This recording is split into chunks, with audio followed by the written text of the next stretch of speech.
semua, kembali lagi bersama saya Bu Amel dalam pelajaran Bahasa Indonesia.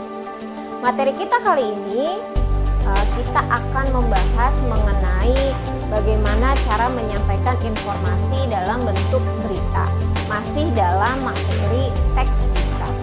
Nah, buat kamu yang belum nonton materi-materi sebelumnya, silahkan kamu cek dulu materi-materi sebelumnya ya, supaya untuk mempermudah kamu dalam memahami materi lanjutan kita kali ini mengenai teks berita. Baiklah, tidak usah berlama-lama lagi, mari kita mulai saja pembelajarannya. Pembelajaran kita kali ini ya, kalian diharapkan mampu untuk mengetahui pentingnya itu berita, dan kalian juga diharapkan mampu untuk menyajikan informasi dalam bentuk berita, baik itu tertulis maupun itu lisan. Kita mulai dengan pembahasan pentingnya berita ya. Banyak manfaat di sini yang kita peroleh dari membaca berita, dan manfaat-manfaat itu pula yang diartikan sebagai hasil dari pemaknaan terhadap suatu berita. Nah, dalam Kamus Besar Bahasa Indonesia yang dimaksud dengan pemaknaan di sini adalah memberi makna ya. Memberi makna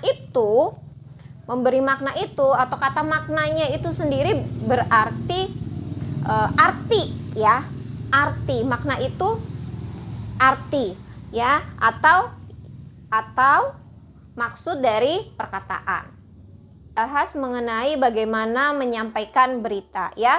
Di samping sebagai pendengar atau pembaca dalam berbagai kesempatan, kamu sering sekali dihadapkan dengan kamu harus menyampaikan kembali informasi yang kamu dengar. Nah, dalam hal ini yang kita bicarakan adalah informasi dalam bentuk berita.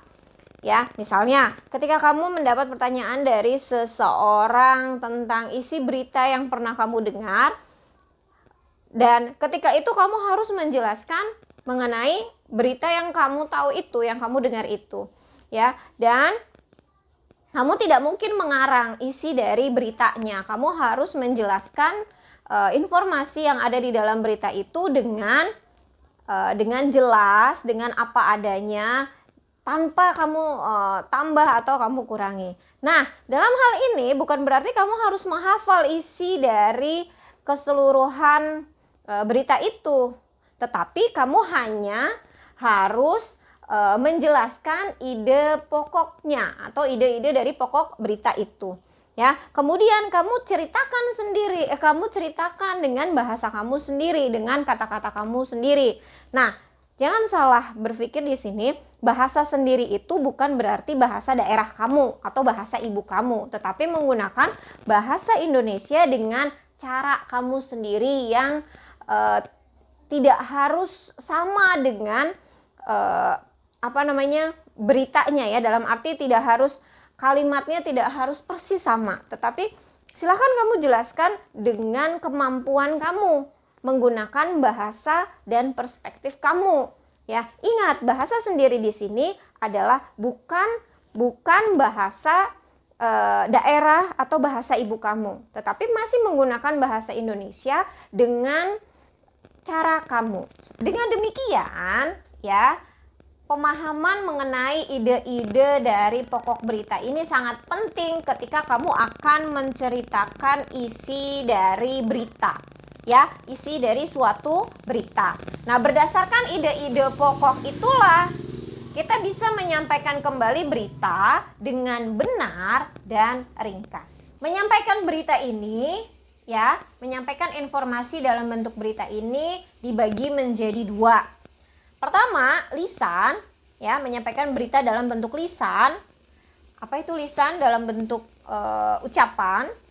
Kemudian yang kedua adalah dalam bentuk tulis, berarti dalam bentuk teks ya, seperti itu. Kita bahas satu persatu langkah-langkah untuk menyusun atau menyampaikan berita dalam bentuk lisan dan tulisan. Yang pertama kita akan bahas tentang menyampaikan berita dalam bentuk tulis dulu ya. Ketika kita akan menyampaikan berita dalam bentuk tulis, ini ada beberapa langkah di sana disajikan 4 langkah. Yang pertama adalah kamu harus menentukan sumber berita. Kemudian yang kedua, kalian harus mendatangi sumber beritanya, kemudian mencatat fakta-fakta, kemudian mengembangkan catatan itu menjadi sebuah teks berita.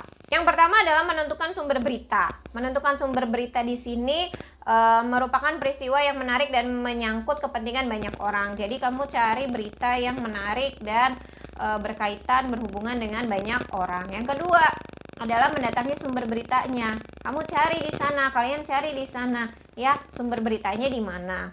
Kemudian kalian juga bisa mewawancarai orang-orang yang berhubungan dengan peristiwa itu. Nah, yang ketiga adalah mencatat fakta-fakta dengan berkerangka pada pola adik simba, ya, dengan berkerangka kepada pola adik simba.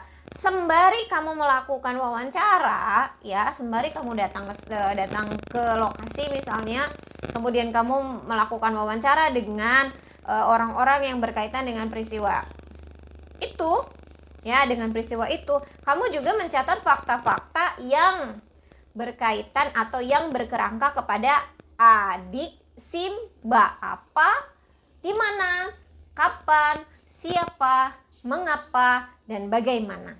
Jangan lupa itu, ya. Kemudian setelah semuanya terkumpul, setelah semuanya selesai, baru kamu silahkan mengembangkan catatan tadi, ya, berdasarkan kerangka adik simba dan berdasarkan wawancara dengan orang-orang yang berkaitan dengan peristiwa itu. Nah, kamu mengembangkan catatan itu menjadi satu teks berita yang utuh, ya, yang disajikan mulai dari bagian yang penting ke bagian yang kurang penting, seperti itu. Sama seperti kamu ingat struktur dari teks berita, ya, ada kepala berita, tubuh berita, dan ekor berita. Nah, pada bagian ini kamu harus membuatnya, ya, tadi berdasarkan langkah 1 sampai dengan 3, bagian keempat adalah kamu membuat pola itu menjadi satu teks berita yang utuh. Nah, ketika kamu sudah membuat satu teks berita dari tahap yang tadi, nah sekarang ada tahap lanjutan setelah tahap yang kamu mencari berita dan menulis teks berita, ya. Tahap lanjutan itu dinamakan dengan penyuntingan berita. Kenapa harus ada penyuntingan berita? Ketika kita cek lagi, ya, ketika kamu akan atau kalian akan melihat lagi sebelum dipublikasi, pasti dicek lagi, ya kan, teksnya. Nah, ketika dicek itu pasti isinya masih banyak kekeliruan dan itu merupakan wajar, ya. Nah, ada satu tahapan itu, tahapan penyuntingan ini, dan ini sangat penting di dalam teks berita yang akan dipublikasikan. Nah, ada aspek-aspek yang harus diperhatikan di dalam teks berita itu, ya. Ada aspek-aspek yang harus diperhatikan ketika akan menyunting teks berita. Nah, ada berapa aspek di sana? Terdapat 4 aspek di sana.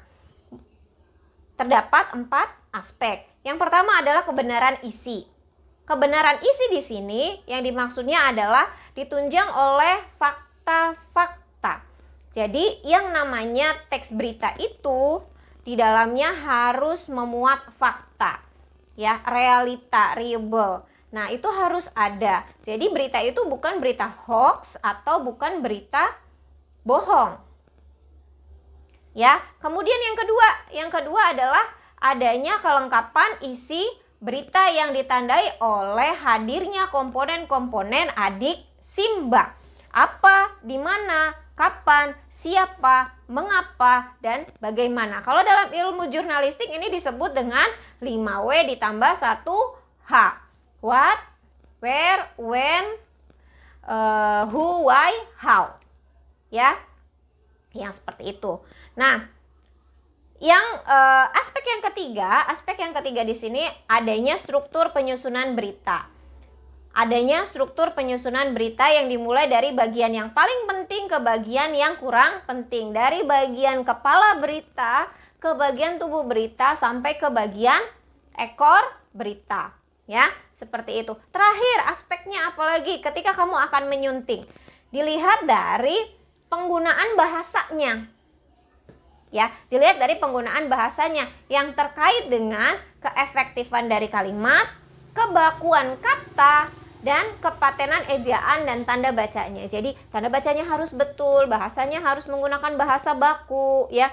Kemudian kalimatnya juga efektif, tidak ambigu, tidak memiliki banyak makna. Kemudian ejaannya juga harus betul, ya. Kira-kira seperti itu.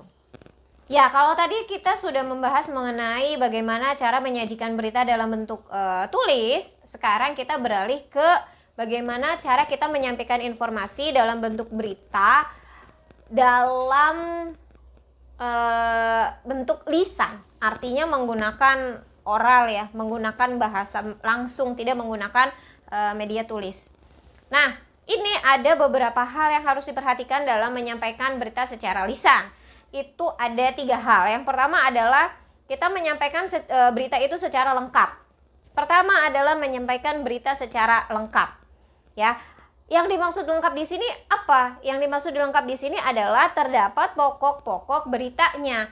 Apa pokok-pokok beritanya? Adik Simba. Apa, di mana, kapan, mengapa, siapa, dan bagaimana, atau 5W ditambah 1H.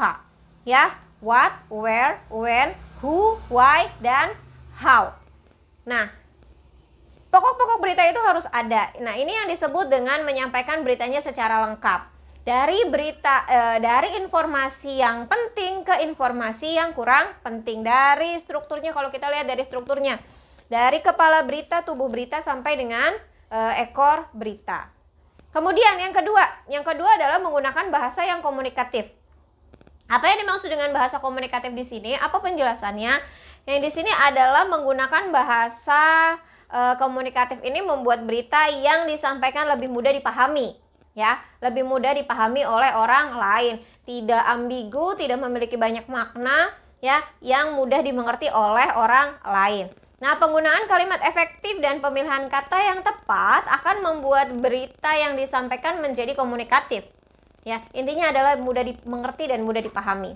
Kemudian yang ketiga di situ adalah menyampaikan berita dengan ekspresif.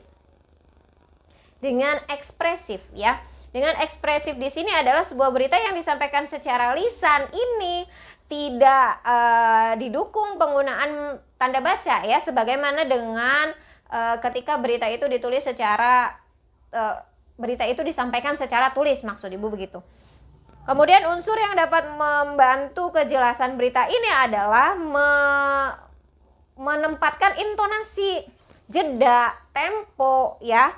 Kemudian tekanan yang tepat ini menyampaikan berita akan membuat penyimak berita mengerti dengan apa yang kita sampaikan atau informasi yang kita sampaikan seperti itu. Jadi kita menitik beratkannya kepada bukan tanda bacanya, bukan titik koma, tanda seru, tanda tanyanya, ya. Tetapi yang kita tekankan di sini adalah intonasi, jeda, ya. Kemudian tekanan nada itu, temponya. Ya, ketika kita menjelaskan, menginformasikan berita itu dengan cepat, mungkin hanya beberapa orang yang memahami, tetapi ketika terlalu lambat pun sama, ya, hanya beberapa orang yang memahami atau mungkin boring, ya, mungkin bosan untuk mendengarkan berita itu. Tetapi ketika kita menyampaikannya dengan tempo yang tepat, rima yang tepat, kemudian tekanan yang tepat, tekanan nada di sini, ya, yang dimaksud tekanan di sini adalah tekanan nada, kemudian intonasi yang tepat, maka informasi yang kita sampaikan itu akan mudah untuk dipahami dan menarik untuk didengar oleh orang banyak, seperti itu. Ya, cukup sekian untuk materi kita kali ini. Ibu harap kamu semua paham dengan apa yang Ibu sampaikan. Kamu bisa lihat materinya di modul kamu atau di buku paket K13 yang seperti ini. Ini bisa di-download, ya, di Google banyak. Kemudian kalau seandainya belum paham, silahkan kamu putar lagi videonya dari awal sampai kira-kira kamu betul-betul paham. Kemudian kalau yang sudah paham, Ibu ucapkan terima kasih banyak. Dan sekian untuk pembelajaran kita kali ini. Sampai ketemu di pembelajaran selanjutnya. Bye!